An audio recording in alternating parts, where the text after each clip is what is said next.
And we're live. Welcome to Lucifer Died for our podcast, episode 8. This is the Geeked Out Nation, The Wicked and the Divine podcast, where we break down each issue that comes out and offer up our analysis of what happened and some theories. This episode will be going into a full spoilerific discussion on The Wicked and the Divine number 12 by, we have a different crew tonight.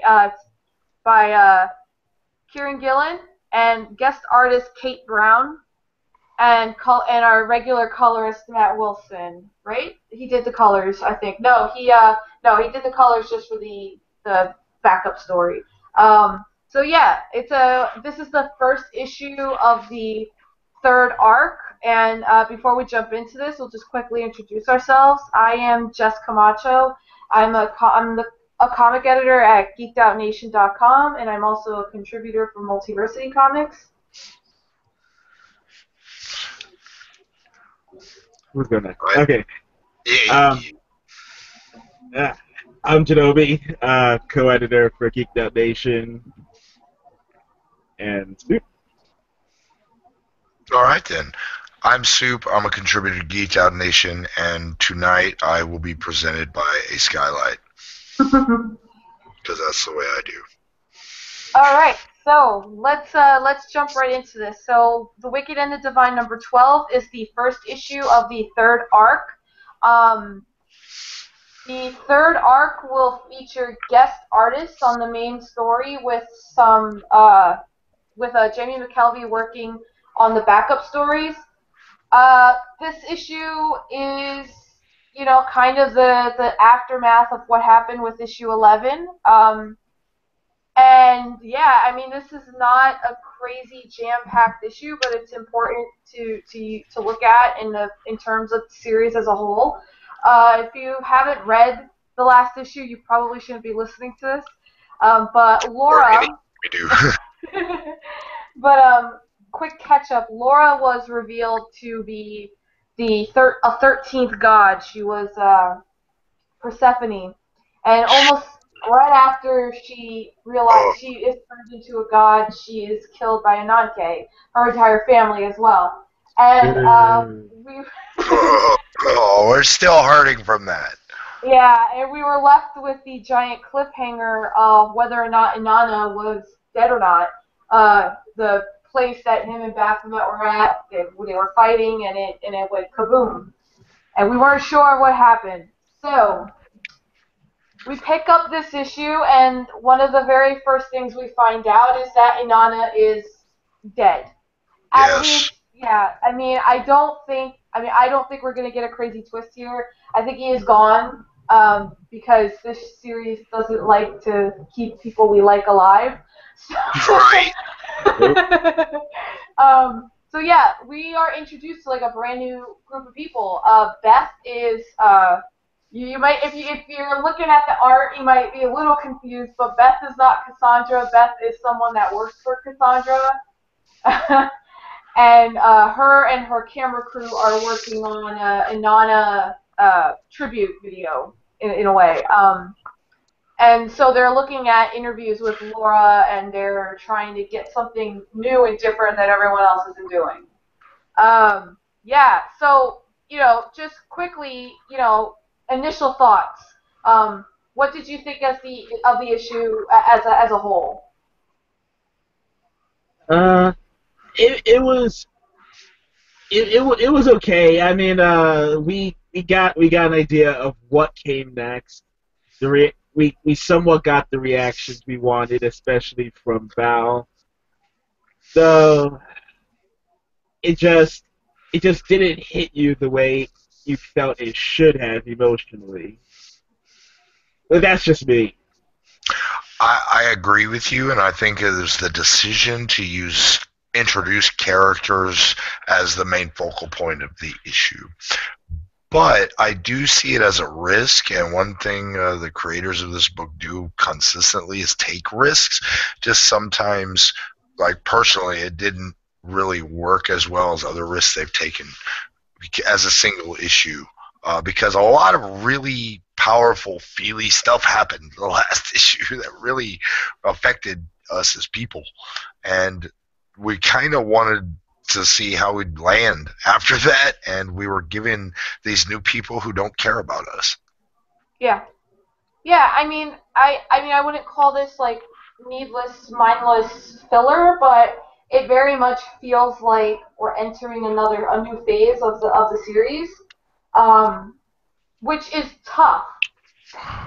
You know, Yeah, it's this is a series that I feel I'm attached to. It's one of my favorite monthlies, but this is going to be tough, and I think this is probably where this team is going to be tested the most. Um, which is probably why it might not have been the smartest idea to. I'm sorry, I love Phonogram, but maybe this wasn't the best point to have McKelvey take a break for to do Phonogram, so he's not even really taking a right. break. He's working just as hard. Yeah, Yep. Only because I wasn't blown away by the art, but I think that a lot of that comes from feeling like I've been spoiled by what right. we've gotten.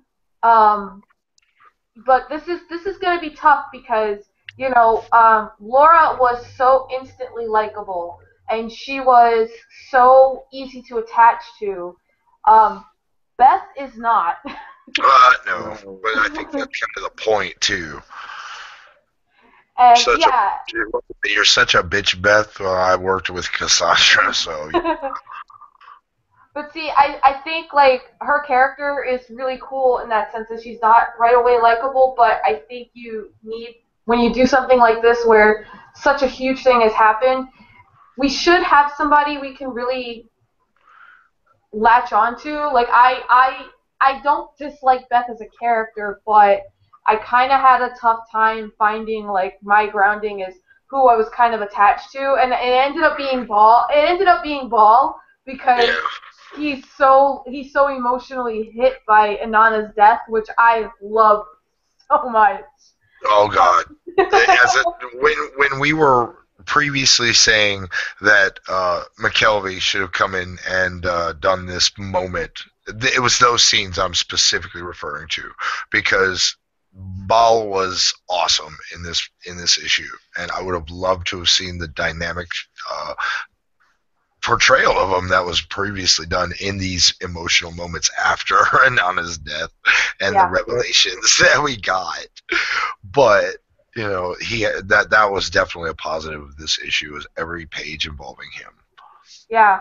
It was Definitely. it was the most into his brain that we got, I think, and he finally looked vulnerable. He finally felt like a real person, which again, like I'm gonna keep doing this as long as the series exists. But again, he is Kanye West because when Kanye West does interviews and he talks about on the very rare occasion that he talks about his personal life and his family, this is how he is. You can tell that there's like this rough exterior, but inside there's a real person that has issues and their own feelings, but they have to be this thing because they're who they are. And that I love that the parallels are really there with him. I love it because I think like of all the characters of all the gods who are supposed to represent like a different kind of either musical genre or actual person, like Amaterasu looks like Florence Welch from Florence and the Machine, but Kanye West and Ball comparisons are like amazing in this. They're exactly the same, and I love that. Yep. And and we definitely got our predictions right about the Morgan getting caught in the middle of all of this. Sure did. Yeah. That that we all saw coming a mile away. But of course, we didn't see it going exactly like that. But we definitely saw her getting caught up in this fight. I couldn't even imagine how that would have went down prior to this because just anything could happen with her as a character anyway. So put her in the most desperate situation you can put her in for herself. That's a whole lot of ball. Yeah, and he's attacking her and really fighting her because Baphomet is her problem, and she even says love makes fools of us all, and I mean, this is something that it's. I'm glad that we're getting some more characterization of her. Um, Yes.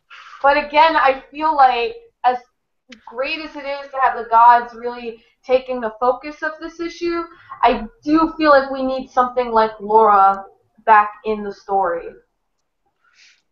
You know what? I think just having reread the issue before we came on the air, and as well speaking with you on this issue, it just came to me. I think I'm gonna be on Beth's side. Yeah. No, I mean, I think we all are. But the part of me that loves Spider Jerusalem can totally appreciate Beth, and I think that's the direction I'm going to approach this from. So if this is a risk and experiment on the creator's part, I'm going to give them a chance with the goodwill that they've earned and see how this do. Yeah, I don't I think that they're going to be able to pull this off. It's just it's tough. It's tough. Yeah. And Beth, but um Beth also can't be Cassandra. Beth has to be Beth. Yes. And she comes off very Cassandra-like here, which makes sense. I mean, Yeah. it's not you can't argue that it doesn't make sense. It makes total sense. It's just, I really hope like we get in 13, we get um, some more Beth being herself and not so much Cassandra. Like we got to know Cassandra better. I'd actually like to see Cassandra back. I think that was something this issue was missing a little bit. Cassandra and Laura were very good friends. I mean, whether Cassandra wanted to admit it or not, they Right. were good friends. And Yep. I feel like we missed out a little bit on not getting her reaction to everything that happened. I think Yeah, that's coming. especially when she would know what happened unless Ananke is messing with her powers. Yes. That's interesting. Yeah, yeah, it's possible. But when it comes to self, I think coming into her own, the clothing, the style is gonna have to change as well. I mean, maybe this is a growing phase for her professionally, but hopefully at some point we see a little bit of a distinctive change. I would love that. I'd like to see what she looks like under Jamie's pen. Definitely, because again, this art would probably have worked for a different story, but for this issue, it held back from from that from that dark from that gloomy feeling we should be feeling right now No. when there's so many pieces to pick up right now. It's like Oh, the whole world just shattered, and this feels a little too what's the word but you know exactly what I mean. I thought those were pretty good. Jarring. Jarring is good. I like that one. It is jarring. Yeah. I slammed a door right next to my ear and I wasn't expecting it. Oh, what? That's uncomfortable, and I don't know about that. But I think that's what we were supposed to feel. So I'm like, okay, I'm gonna see how they do with us. I'm gonna see where this goes. But guys, how about this one? Talking point. How weird and crazy was it that Woden was the voice of reason? That was my I favorite know. part. I love the Seeds of All, but that might be my favorite thing that happened Wow. because Like because I it was really just didn't. so great. He was just like, look, dude, like, Dude, how long have you been here? Like, come on. wow. And That was like a moment of sincere friendship. That was a moment of Yep. sincerity out of Woden. Bam. What? I still find it funny that he comes crashing through this portal with his Valkyries that are holding these big ass swords, and he's not really prepared for battle. He doesn't look prepared for battle, but they do. Yeah. Wow. I would love to see more of him. Definitely. Because Or we had to see where he we know what side he stands on, but we need to know exactly where he stands personally. I, love that. there was something very interesting about their conversation, though, because Woden says, "You've been doing this the longest. You know better. What are you doing? What are we doing? What did Ananke tell us?" Yep. So she's not in this issue, but she's obviously playing everyone. Yep. Because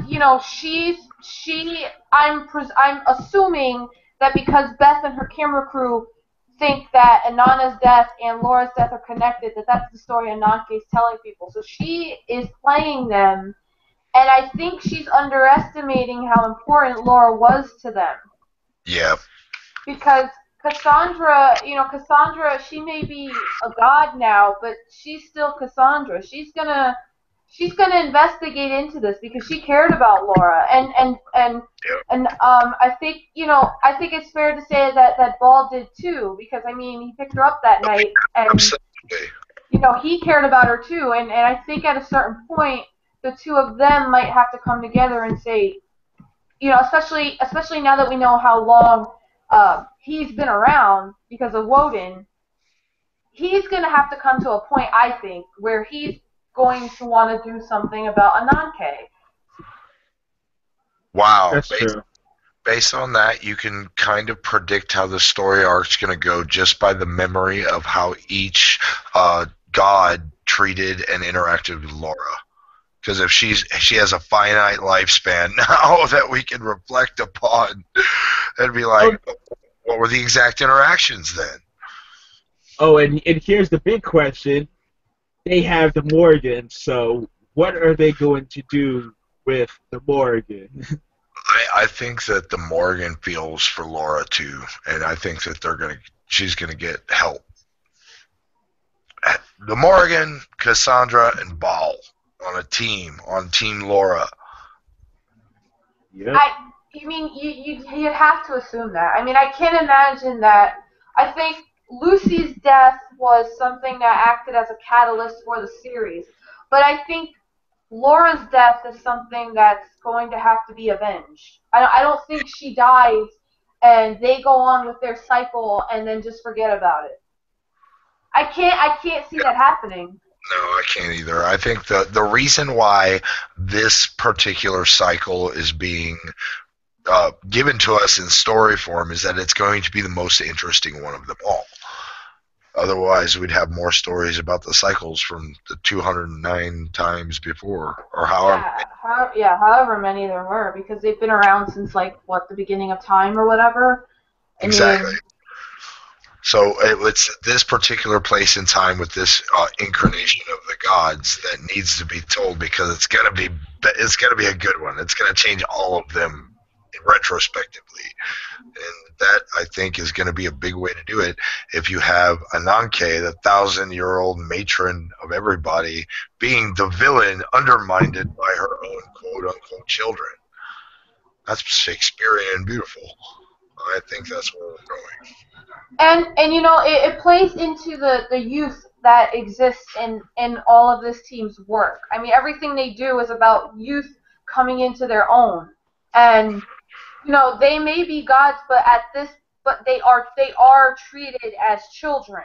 Like you said, they are treated as children. So at what point do they even say to themselves, maybe Ananke isn't the smartest person here. Maybe she isn't somebody we need to look up to. Who knows? Maybe her whole thing with them only being allowed to live for a limited time is something she made up. Yep. Maybe. I mean, I am convinced at this point that Ananke is as bad as they come, and it does not make a lot of sense that she kind of just keeps existing, and they always come back as something different. You know? The Prometheus gambit is real, Yeah. and Ananke is the one that uses it the most.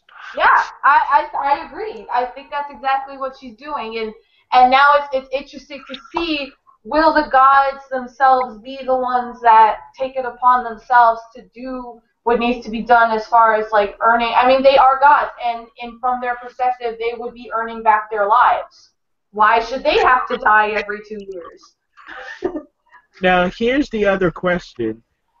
And still with the last issue, you have to wonder, even if there's something special about Persephone, you still have to wonder if no one else is aware that there's a 12th god like her, then what happened in every other cycle that like is there something special about killing her that might also keep Ananke alive?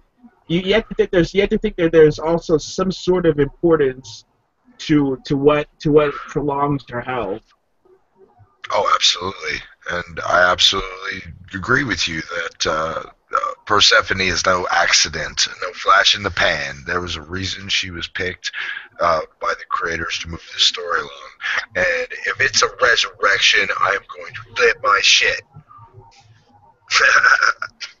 I would too. That would be amazing. And she is Persephone is kind of the representation of the seasons. So she is, and seasons are all about renewal. So maybe she can come back. Um, and but I don't know. I don't know if I'm ready to go with her coming back. I think that would be so badass though. Like she just comes back and like decapitates Ananke. Like that would be amazing. That would be like all my dreams come true. Or just in case that's not the case, kind of like the Stalk over at Saga. She dead. Protect your heart. Spoiler alert for Saga. I'm sorry. No, she is. I miss her. She was cool. Yeah, but I do think like I do think something's gonna give with the power struggle within the gods, but that's also gonna come. Another thing that's gonna come down with that though is that's why I need some again Beth. You know, so I'm gonna need some more development with Beth because Beth could be this huge part to all of this, but she's so abrasive, and it's like Beth. She might see something everyone else missed. She's just Beth. Because she's digging through a lot of old stuff. She might pick up on something along the way. Having Beth doing what she can on her end, and Cassandra doing it on the God end, and then at some point they're going to have to meet together and begrudgingly assist each other from either side. Oh, that's true. Because despite her powers, she still struggles making people understand the message she wants to send them. And with Laura gone, you can't really contain the anger that she has about that. So something big is gonna happen there. Beth is a cipher. Oh. I can Called see it. that. And I think too, what's very interesting now is that Baphomet is kind of at the point where you can't really root for him. I think because you know he did kill Inanna, and now he's looking to kill Morgan because it's like it's coming down to me or you, and that's a pretty shitty thing to do because you know she just got like destroyed for protecting him, and it's like, oh, come on, Baphomet. You know, Andrew Eldridge from Sisters of Mercy was kind of a wanker too. And that's who it was kind of based off of, so I should have seen this coming. You know, I mean, he's still, like, he's not a bad character, and I can still see why people are into him, but I don't think he's as bad as a non-cave, because I think there's a little bit more nuance to him, because it's a lot of his whole thing now is he's just scared. But it's still, like, you really can't root for him because he's just going to kill whoever he needs to, and it's like, well, you didn't have to kill anybody to begin with. It's the kind of situation where one of your friends is a mess of their own problems, and they keep making it worse for themselves. You want to help them, but at the same time, like, you did this to yourself. You're kind of scum. but they're still your friend. You have feelings for them, but you don't want to help them. You're cutting off just a little bit. I didn't catch the tail end of what you said. That's pretty much Baphomet in a nutshell. He's that friend that you have that you can't help because they made their own problems. Okay, yeah. No, so definitely, that's exactly what it is. But we had all this time with him that there's still like there's part of you. Like, dude, you were none more god. Come on. I mean, we were all about you for a while, and now you're just like murdering other gods that you shouldn't be, and you like are a huge part of Laura's whole problems now too. I mean, Oh, it's it's tough, but I think it's interesting what's happening with him. The only way I could really support him at this point, if he decided, you know what, I'm gonna go big or go home. I'm gonna manipulate every single one of the other gods into fighting a Nanke and a slobber knocker, and then picking up the pieces at the end. Which, in all honesty, that's something I think he would do. But is he Yeah. smart enough? Is he smart enough to do something like that? No, he's not. He's not bold enough, especially when he needs that second voice in his head just for he the may, confidence boost. he may even have that exact plan, but it would not go off like that because he would fail at it. He's just not good at what he's doing. Nope. All right. So as far as what comes next, the next issue, which is, I think I wasn't as into this art style, but the next issue is Tula Lote, and Tula Lote is a freaking goddess. And she's doing the first issue that we finally get to meet Terra. Um, Yay. so, and I mean, if you buy the print issue, there's a very short preview of Tara on stage, and like Lotte is totally killing it. Like I can't tell you enough how much I love her work. If you have not seen her work before, pick up Bodies from Vertigo or Supreme Blue Rose, which she did, which is a mini series that is now out in trade that she did with Warren Ellis. Oh, She's that's amazing. Oh yeah, she's amazing. But It's, yeah, I love her. it looks very beautiful. Now, as far as like what's gonna happen, what are you guys predicting? It's hard to tell at this point. I mean, I think she could shift the balance depending on where she sides on the matter, or even if she's involved at all and just kind of living in the moment. But I think we're gonna have to see because there's a lot because we just don't know a thing about her. nothing except for she's pain in the ass. Fucking Tara. I'm very excited to see her like developed as a character because every time we've heard about her, it's been negative. Yep. I mean, Wait to meet her. even in this issue, Beth and her camera crew say something about, oh, we'll just put that really generic memorial song that Tara recorded, and I'm like, so what is she like? This like commercial mess of a pop star who does whatever everybody else wants her to do? I mean, the crowd in the preview is like crazy until she takes her mask off, and like they are in her hands. Yep. Tara. I can't wait. I have no idea. And that was designed to be that way. So that means alone, the fact that we have not even seen Tara up until this issue and everything we've heard about her is negative makes her an important character to come. And this is going to tell us why. She seems Now, like the opposite of Tara Amaterasu. now in let me see. I'm looking at what she represents in Buddhism. She is known as the Mother of Liberation and represents virtues of success in work and achievements. In let's see, what is this? In Hinduism, she is a great goddess representing eternal life force that fuels all life. Peace, compassion, uh, brings long life and peace. So, like, the way that we've been introduced to her without ever seeing her seems like the opposite of what she is, what her mythological source is. Which is pretty funny. Yep. Although maybe she is like a know-it-all kind of character who wants everybody to just kind of chill, and she doesn't take things as seriously as she probably could. I would love that. Really, there's no way to tell because there's no information there except for Kira. Nothing too solid. It's tough. I just can't help looking at the art. It's stunning.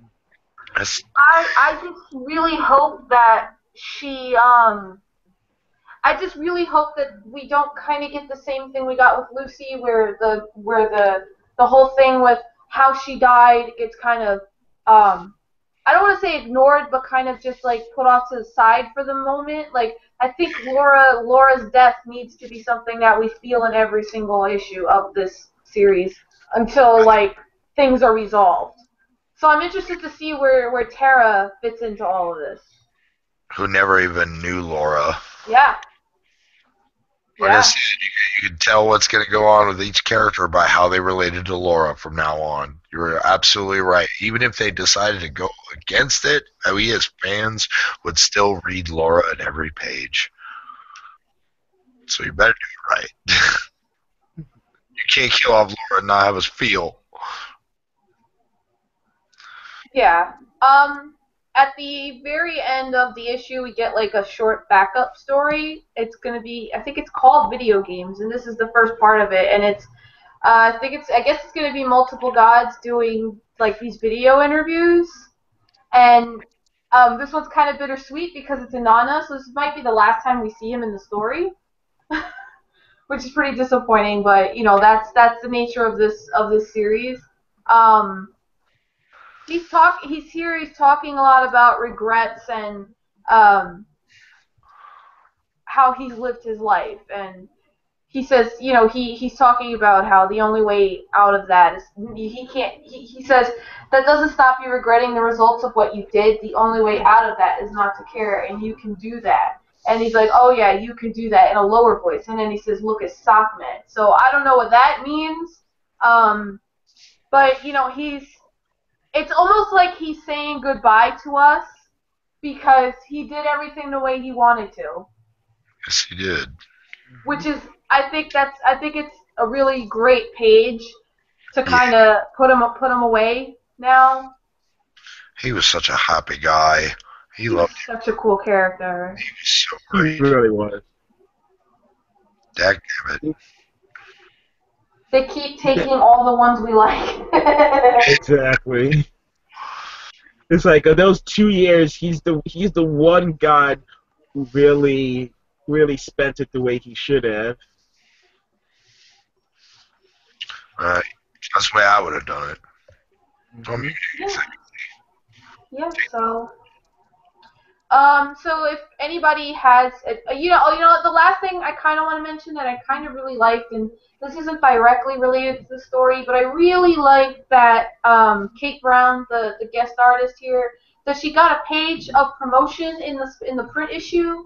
I really like that, and I think that's something that I would like to see happen more often. You get like guest artists who come in on even like big two series like Marvel and DC, and you never hear from them again. And this with the Wicked and the Divine, it was like, look, she's here, and this is where you can find more of her stuff if you're interested. And there's some really cool stuff here. And if you're listening to us and you didn't get the print issue, so I don't think you have it if you got only digital. She's available on Twitter at AutoJoy, and you can go on her website of www.dance, D-A-N-S-E, macabre.nu, and you can find a lot of her work there. She's not a major name artist, but she's very talented. And if you liked what you saw, you could check out her work. But I think that's a really cool thing to do. And I also think that's an important note to make as far as the artwork on this issue. She did the artwork is not the problem at all because it was like executed exactly in the style and wonderfully done. It was that we're so spoiled that we we needed Jamie for this kind of moment, and we just didn't feel that the art translated very well as that emotions that we needed to feel as fans after Laura's death. And the artwork itself is wonderful, and it's suitable for, I would say, a more lighthearted story. We were discussing before the cast the series Hopeless Savages by Oni Press and Jen Van Meter, and that story was a very like lighthearted romp, and the art style was very similar. And I would love to read her art in a story like that. And I got to plug a comic that I love. So Yeah. So, do you guys have any final thoughts before we wrap this up for this month? I think that's about it for me. I can't wait to meet fucking Tara. Me too. Same. All right, so thank you for joining us on Lucifer Died for Our Podcast, episode 8. If you like what you heard, make sure you comment on the site, www.geek.nation. Really, just let us know what you thought of the issue. Let us know your theories. I'm curious to hear what you guys think about this issue because it is so different than what we've gotten before. But yeah, I'm excited for what comes next as always. And I mean, not every issue is going to be like this major, oh my god moment on every page. You got a story to tell, and you can't really tell a story with just oh my god moments. Yeah, that crush our little hearts after too much. But I'm in for a penny, in for a pound. So whatever you guys want to do, I'll read it and I'll take it as part of the whole. Yeah. All right, so once again, I am Jess Camacho. I'm a comic editor at Geek.Nation. I'm also a contributor at Multiversity Comics. You could find me on Twitter at Camacho Jess. I use Twitter more than any of my other social media, so that's the best place to find me. I'm Janobi, co-editor. You can find me at UgenXmen on Twitter. And I'm Superman's Fowler. I review Week on the site for Geek.Nation, and I'm a contributor. And you can find me here on Facebook. I'm a guy named Sue. So it's easy. All right. All right, well, thank you again for listening, and we will see you in just a couple weeks when the next issue of The Wicked and the Divine is out. Take care. Have a good day, guys. Yeah. Yeah.